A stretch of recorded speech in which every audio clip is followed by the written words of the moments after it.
Let's talk about something we all use every single second, but almost never actually think about.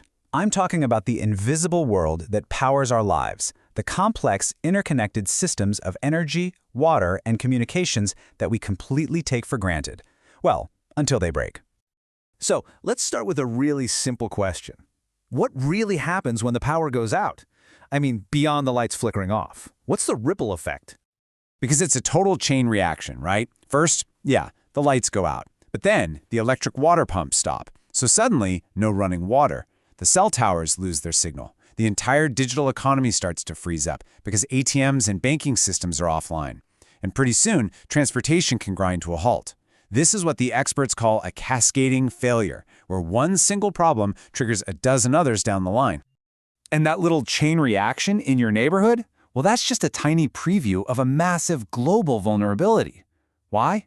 Because we've built our modern lives on top of this incredibly fragile, deeply connected world. The reality is, all these systems we depend on are tangled together in ways we just don't see.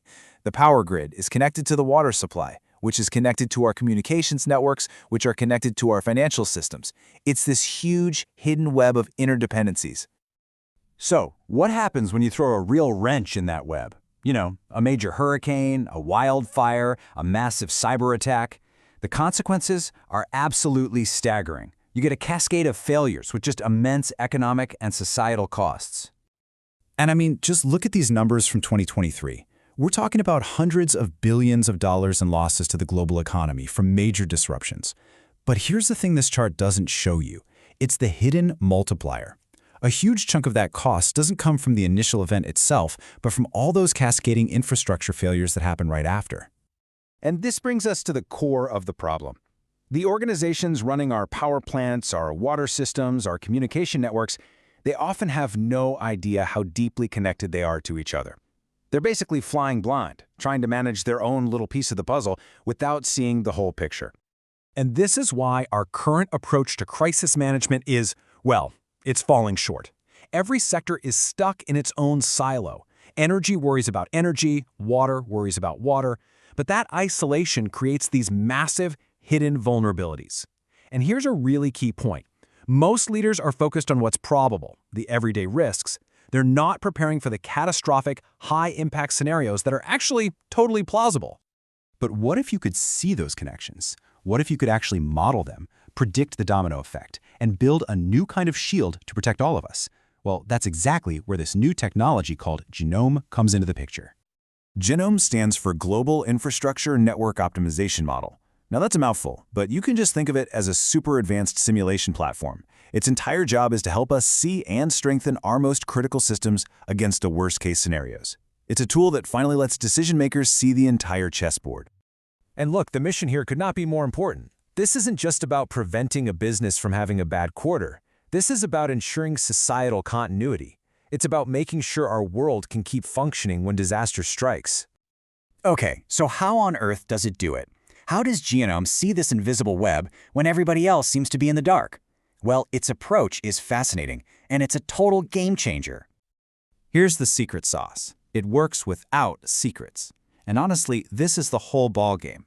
Ginom can map out that entire web of connections without forcing companies to share their sensitive, private data. That has always been the #1 roadblock for solutions like this in the past. So let's take a look at how the magic happens. This 5-step process shows how Ginom takes raw, public data and turns it into clear, life-saving advice. Let's break it down. Okay, so first, step 1, the system just pulls in publicly available, non-secret data about infrastructure. Things like where a power station is and what it does. Then, in step 2, and this is the powerhouse part, it runs thousands and thousands of what-if scenarios. Step 3 is where it shows you what could happen. Here are all the potential cascading failures. From there, a powerful AI engine sifts through all those outcomes to find the absolute best way to respond. And finally, step 5, it hands decision makers a clear, prioritized list of actions to take. Simple as that. So that's the tech. But what does this actually mean out in the real world? What's the bottom line impact? Well, it's huge, and you can actually measure it. For a company using this, being more resilient isn't just a defensive play. It's a huge competitive advantage. Think about it. When your service stays on while everyone else's goes down, customers notice. That improved reliability can lead to a 15 to 20% growth in market share. And it goes even deeper.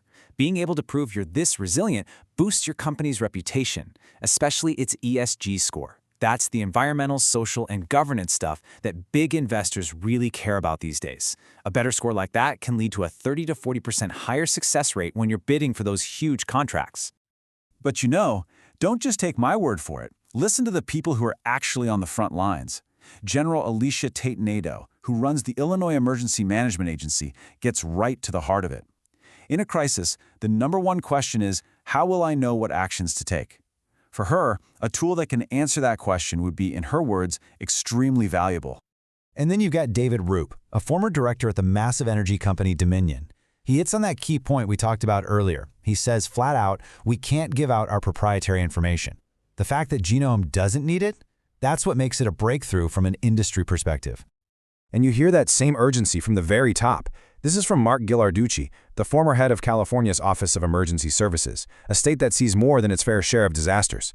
He called Ginom critically valuable and was basically ready to clear his schedule to get a briefing. The demand is there because the need is so incredibly real. So when you step back and look at the big picture, you start to see that this is about so much more than just software or managing assets. This is really about securing our shared future. At the end of the day, this isn't just another tech product.